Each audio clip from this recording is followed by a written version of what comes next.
Linkin Park singer Chester Bennington found dead in apparent suicide. Linkin Park singer Chester Bennington was found dead on Thursday morning, police confirmed to Variety.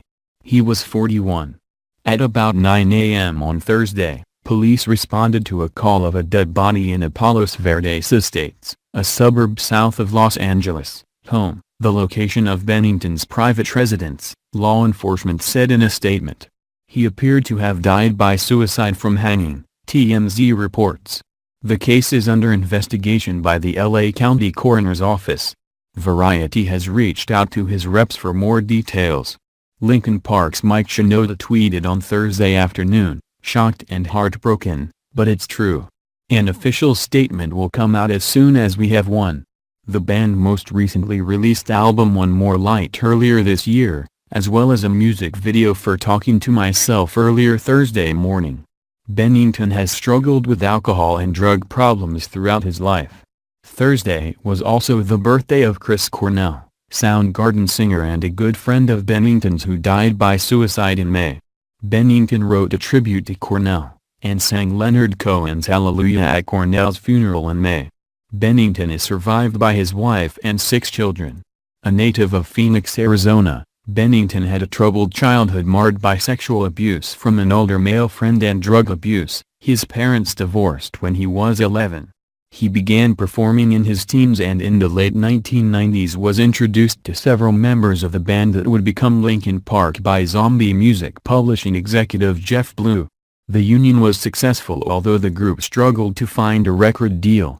Blue signed them after he joined Warner Brothers Records as an A&R executive, and they released their debut album, Hybrid Theory, in 2000, and the group went on to become one of the most successful rock bands of the decade.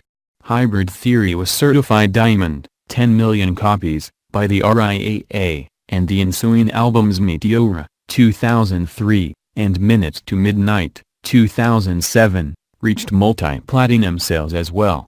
In 2004 the group recorded a mashup EP called Collision Course with rapper Jay-Z. The group's combination of heavy riffs, Bennington's alternately melodic and guttural vocals, and Mike Shinoda's rapping led them to be lumped in with the nu metal of bands like Limp Bizkit and Papa Roach. But the group railed against the term and branched out musically via solo efforts, remix albums and more experimental work on albums like the Rick Rubin-produced A Thousand Suns. The group continued to defy expectations in the coming years, getting arguably heavier than ever with The Hunting Party in 2014 and following it with a pop-oriented album, One More Light, earlier this year. Fan and media reaction to the group's most recent change of direction was often hostile.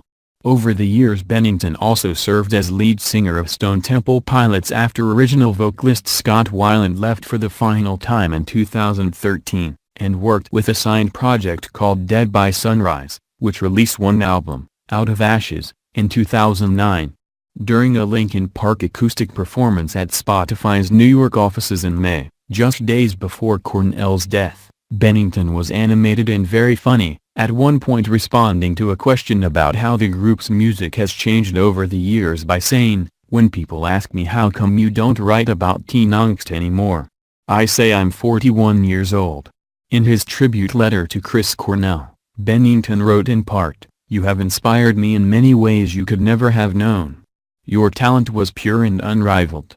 Your voice was joy and pain, anger and forgiveness, love and heartache all wrapped up into one. I suppose that's what we all are. You helped me understand that."